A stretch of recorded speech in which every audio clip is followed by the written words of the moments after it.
The best wide receivers and tight ends in the NFL draft. Where do we want to see them end up? We'll tell you right now on FFT Express. All right, Dave. So I'm excited about the tight ends, a little less excited about the wide receivers, but hopefully we have some gems in here. I'm not going to ask you an ideal landing spot for Travis Hunter. It does seem like he is going to the Cleveland Browns. Let's just say he goes to the Cleveland Browns. Do you like that for Travis Hunter? Who's his quarterback? If it's Joe Flacco, I don't mind it. If it's Kenny Pickett, I do mind it. If it's Shadur Sanders, I also don't mind it that much. Certainly, that's just talking from this year. Moving forward, I would imagine that Cleveland will find a long-term option. Maybe it is Shadur Sanders, but Travis Hunter looks like somebody who could play with just about any quarterback and be capable of putting up good numbers. I want someone who's going to be able to stretch defenses and take advantage of all those athletic gifts that Travis Hunter has. Flacco could do that, maybe deeper than Shadur Sanders could. So I'd be in favor of seeing Travis Hunter catching a bunch of YOLO balls from Flacco. And we've seen Flacco just over target his number one guy for a couple of seasons now. Let's see that continue on with Travis Hunter being that guy in Cleveland. It's so funny because if the Cleveland Browns take Travis Hunter, they would have a pretty good receiving core. It would be a place where we would like a quarterback, but not Joe Flacco, you know? It's weird. All right, let's move on. How about Tet McMillan? Where do you want to see him go? I would say that McMillan in New England would be, and I'm trying to be realistic. I can't put everybody on Buffalo or Kansas City or anything like that.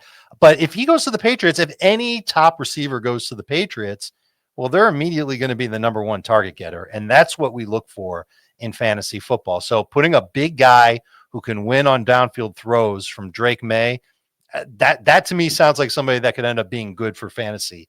I'd like it for McMillan to be that guy, but probably means the Patriots will have to trade down in order to do that. And I'm not sure they want to do that.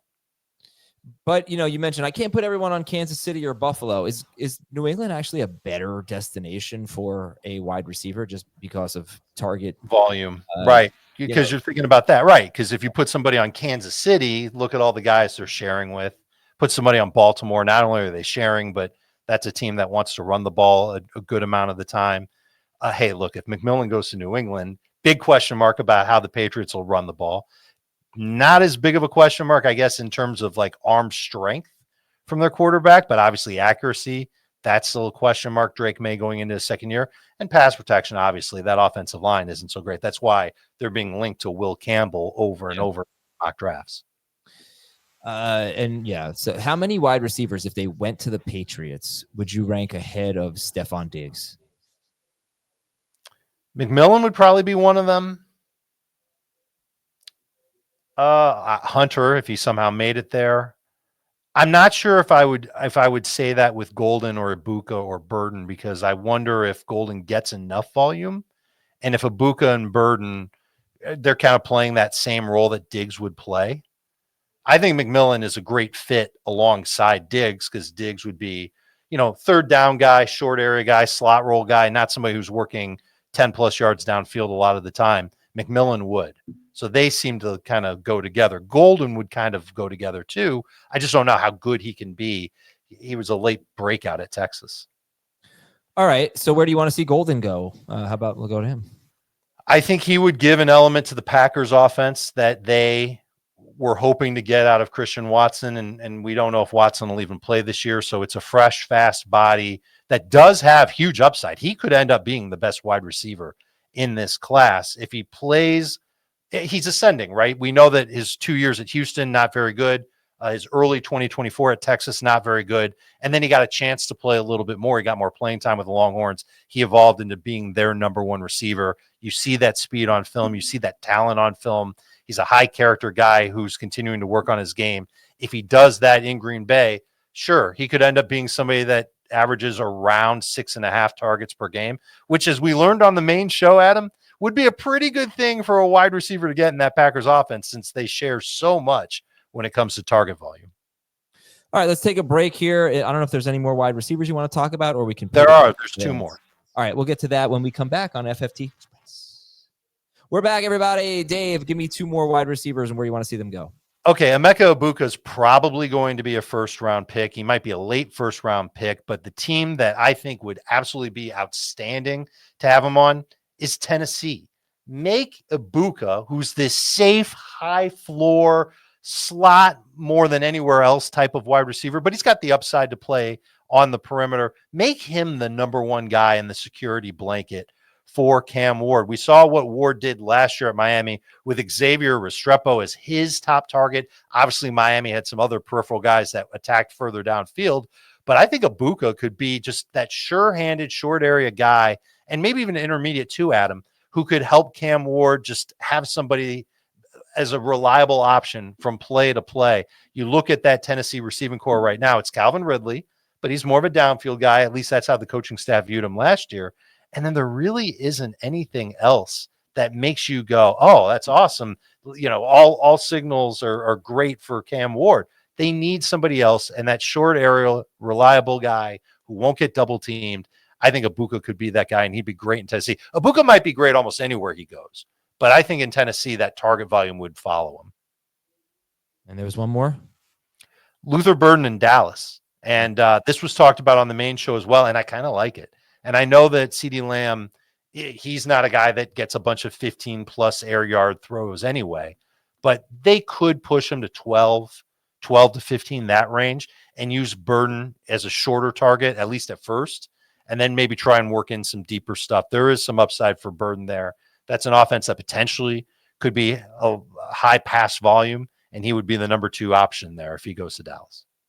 All right. We've got a couple of minutes here for tight ends. Personally, I'm more interested in this than the wide receivers. Just a really, I don't blame you. Yeah, it's a really exciting class. Where do you want to see Tyler Warren go? I want to see Tyler Warren go to the Chicago Bears. I think about how Ben Johnson made Sam Laporta a big-time player, first as a rookie, and then toward the end of last season. And Tyler Warren might be a better tight end and a better option overall than Sam Laporta. Now, look, Chicago's got a lot of wide receivers already.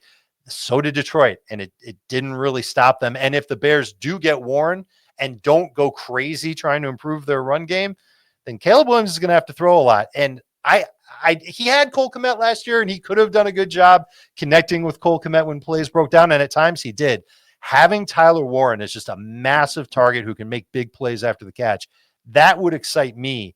As far as Caleb Williams, when things go wrong on the play and the first read isn't there, he can find Tyler Warren. Doesn't matter if he's covered or not, because Warren's so big and he can win those 50-50 balls. He would also be a threat in the red zone. Absolutely would love to see Tyler Warren in Chicago. The only issue I have with Tyler Warren in Chicago is what would this mean for DJ Moore and it would hurt. It would hurt, yeah, especially in the red zone. Or would it just bring up the pass numbers so much from Caleb Williams? And then Tyler Warren, as I say this in jest, could be their best goal line back. Actually, yeah. I just believe that. You know, if you watch, I do too. I get it. It so certainly would give them some creative options at the goal line. Yeah. I mean, because DeAndre Swift, that's not really his strength, but and we expect him to maybe look at running back at some point. But he was so good in the Wildcat at Penn State. All right, give me Colston Loveland. Where do you want to see him go? I don't think people would necessarily appreciate this right off the bat, but the Jets and having him be kind of a short to mid-range option there. He'd work the middle of the field while Garrett Wilson worked the perimeter. And this was brought up on our live show too, our main show, that Justin Fields did get numbers to Cole Kmet 2 seasons ago. And so there is proof that Justin Fields can connect with the tight end. I don't remember off the top of my head how well Freiermuth did with him last year, but I don't think it was great.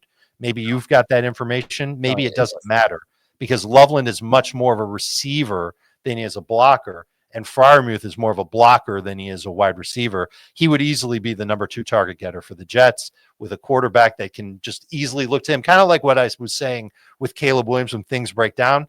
Loveland could be that to Fields, not only when plays break down, but also as like a primary read. And the play caller in New York is coming from Detroit. He worked under Ben Johnson. He was supposed to be the heir apparent to Ben Johnson in Detroit, and Detroit went in a different direction. So now there's another opportunity for a play caller who's done something with a rookie tight end before. He was there. He saw it. He knows what's going on. Tanner Engstrom's the name. He could call the plays that make Colston Loveland a very productive tight end as soon as his rookie year in New York. Yeah, I don't want anyone going to New York personally. Because of Fields, right? Yeah. It's like Freiermuth caught 85% of his targets from Justin Fields. That's incredible. However, he had 26 targets in 6 games. Right. 2 touchdowns. So that's a 74 target pace for Pat Freiermuth. It's just, and then Fields doesn't really throw a lot of touchdowns. He runs for a lot of touchdowns. He'll probably throw, on average, he usually throws about 21 touchdowns, I think, per 17 games. Well, And there are going to be a lot of teams that are actually worse than that. So that's not horrible, but it's just not where I want to see Loveland go. Unfortunately, we mentioned it on our other show, the Jets, the Colts, always linked to these tight ends. These are not necessarily the passing offenses you want for 2025. All right, Dave, thank you very much for your time. Looking forward to seeing where these guys end up, and we'll talk to you next time on FFT Express.